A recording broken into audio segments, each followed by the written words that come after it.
gotten to the point I have to bribe him to cooperate.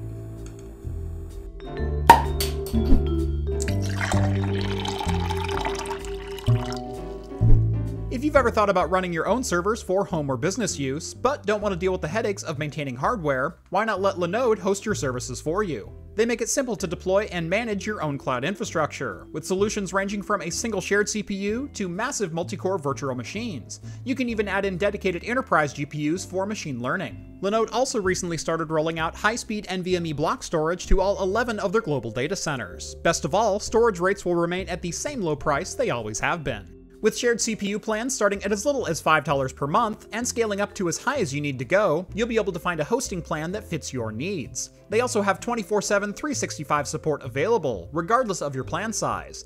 That's a better support plan than I have on my personal server rack, I can tell you that much.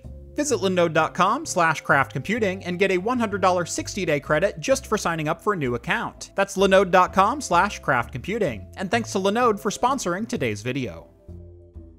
Welcome back to Craft Computing, everyone. As always, I'm Jeff. Almost 4 years ago, I did a number of tutorials about running virtual machines on a FreeNAS server, in a series that I called FreeNAS Your House. The idea was to run FreeNAS on bare metal and use VMs for simple services like Pi-hole. While the projects all went off without a hitch, FreeNAS didn't exactly have a robust hypervisor to work with, so more complicated services were a no-go. Since that time, just about everything about FreeNAS has changed, from the name to the user interface. Heck, we're even using a Debian-based distro with TrueNAS Scale instead of BSD. But with all the changes, has virtualization support improved enough to rely on it for more complicated needs? That is what we're going to find out today.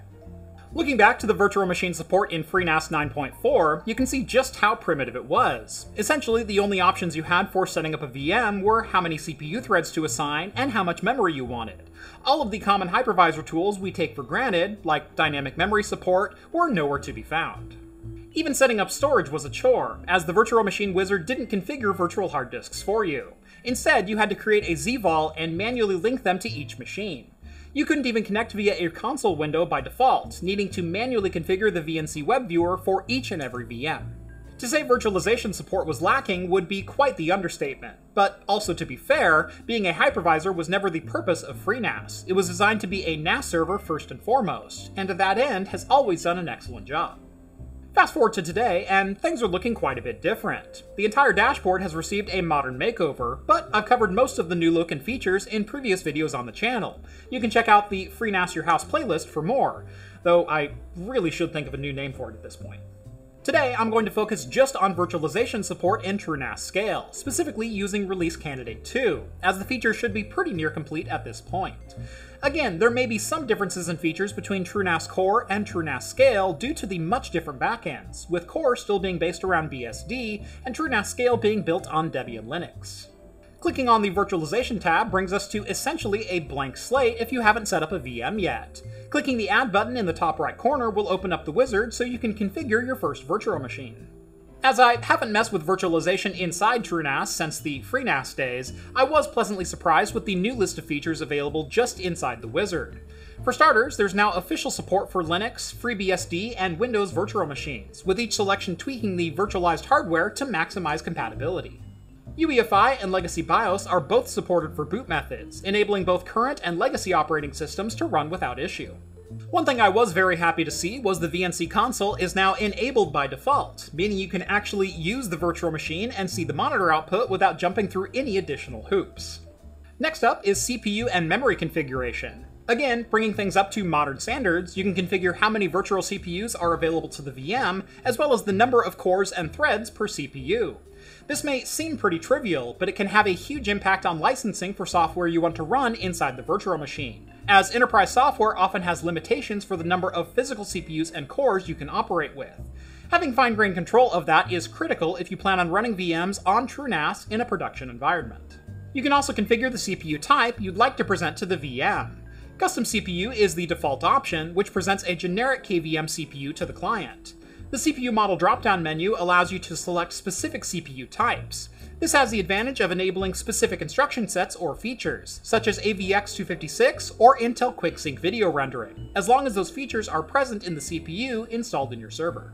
Selecting a custom CPU also means the virtual machine will always use that specific hardware type regardless of the physical host it's running on. This can be important if you need to migrate virtual machines from one host to another running on dissimilar hardware. The VM will only ever see the custom CPU type, which again may be important for licensing requirements of any software you have installed on the client. You can also choose to run host model or host pass-through for your CPU type, which passes through the CPU ID and all available features from your host machine onto your VM. Memory size appears to still be limited to fixed capacities. While most hypervisors have dynamic or ballooning memory support, that doesn't seem to be an option here. What that means is if your VM needs 16 GB of memory, you have to allocate all 16 GB. What's curious is KVM, the hypervisor used in TrueNAS Scale, supports dynamic memory allocation for both Linux and Windows clients, so I'm not sure why that feature has been omitted here. Moving on to storage, virtual hard drives can now be created directly in the VM wizard. One big advantage to using TrueNAS as a virtualization host is the use of the ZFS file system. Virtual disks are built using ZVol or ZFS volumes. ZVol is block-level storage, meaning that any feature available in ZFS can be used with the virtual disks. This includes things like periodic snapshots, ZFS replication, and more. Virtual drives for UEFI machines can use either AHCI emulation or VirtIO drivers, depending on your performance needs. While AHCI is nearly universally compatible out of the box with every operating system, it's also just emulating physical hardware. SATA interface limitations and speed will apply here, so you'll be limited to 6 gigabit per second connectivity on your virtual disks. On the other hand, VirtIO drivers allow the VM client to access block storage directly from the host, without the need for system calls to the hypervisor. In other words, a client VM can access the block storage as if it were directly attached. VirtIO drivers are rolled into most Linux distros, making installation pretty straightforward. For Windows clients, you'll need to install a compatible Linux driver before you're able to install the OS. Let me know down in the comments below if you want to see a video on installation and performance differences between the two VM disk drivers. Moving on to networking, you'll see a similar set of options here, with an Intel Gigabit NIC or a VirtIO network adapter. Basically, the same logic applies here. Intel drivers are pretty much universally supported, but you are limited to emulated hardware speeds of 1 gigabit per second. Using the VirtIO adapter allows you direct access to the network adapter used by your host, meaning you're only limited by the speed of your physical link, and you can access the NIC without making system calls to the hypervisor layer. That means lower latency and faster throughput, and is definitely the way I like to set up most of my client VMs. Again, Linux supports this natively, while Windows does need additional drivers for it to work. We're going to quickly gloss over installation media, as it's pretty standard stuff. You can upload an ISO to boot from, or boot directly from a PXE-capable server on your network, like the Windows deployment server I built last year. Click right up here if you want a tutorial on that. Next up, there's a brand new option that I am very interested in diving into, and that's the ability to pass through GPUs to a VM. Later this month, I'll also be exploring if NVIDIA grid drivers will work here as well, now that we're on the Debian kernel, so make sure you're subscribed if you want the answer to that one. Also baked into the wizard is the ability to enable or disable the virtual display driver. If you're creating a gaming or workstation VM, this can be an important feature, as remote access software like Parsec or Moonlight may not work properly with the virtual graphics hardware enabled. Having the option to turn it off without having to dive through multiple additional menus is much appreciated here. Finally, you can confirm all of your settings and create the virtual machine. Like most hypervisors, most of the advanced configuration options aren't available in the wizard. Once your VM has been created, you can do things like add in additional network cards, pass through PCI devices, or add additional storage. As TrueNAS is using KVM as the backend for virtualization, we can make a general assumption that performance and stability is going to be nearly identical to other KVM-based hypervisors. What differentiates Linux hypervisors is the ease of management, as well as the features that are available when setting up a VM. While virtualization has always been possible inside FreeNAS, the GUI left a lot to be desired. Simple VMs were easily configured, but anything requiring specific CPU configurations, PCIe pass-through capabilities, or multiple network interfaces were pretty much impossible. While I'm still not a fan of the VM management interface inside TrueNAS, I'm very happy to say they're at least starting to gain some feature parity with other KVM-based appliances.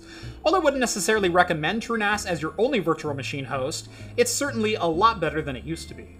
Similarly, while it's technically possible to use Proxmox as a file server, there's no GUI dedicated to that feature, so command line configuration is pretty much your only option.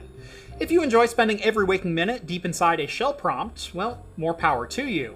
For those of us who enjoy seeing our families during the daylight hours, it's best to choose a server OS that fits your needs. So, while things are still not perfect, and I feel the UI could use some serious tweaking to make managing virtual machines more intuitive, this is a huge step forward for TrueNAS as a virtual machine host. On top of being a fantastic NAS server, you can also start to bring in advanced virtual machine functionality, all inside of a single operating system. If you'd like to see me try out any of the new features inside TrueNAS and their fancy new KVM integration, let me know down in the comments below. On your way down there, make sure to drop this video a like and subscribe to Craft Computing if you haven't done so already. Follow me on Twitter at Craft Computing to keep up with daily shenanigans like this. And if you like the content you see on this channel and want to help support me in what I do, consider joining the Patreon. Link is also down in the video description. That's going to do it for me in this one. Thank you all so much for watching, and as always, I will see you in the next video. Cheers, guys.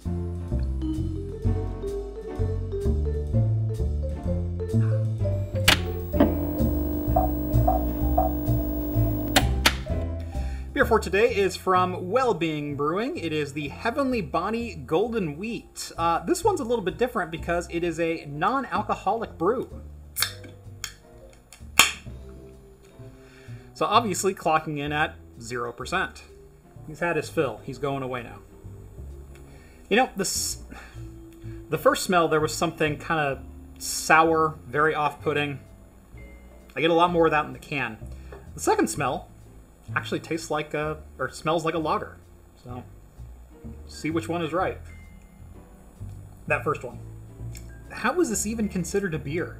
That is so light and thin. It's only 68 calories, so I guess it has that going for it.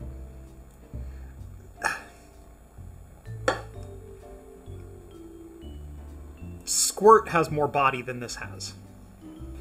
I mean, I don't think it's at all unpleasant, but it's certainly not good. Usually I have a problem pacing myself with the beers. This time it's like, I don't want to drink it, but I need to show time advancing. Never thought I'd say this, but I really miss the Zima.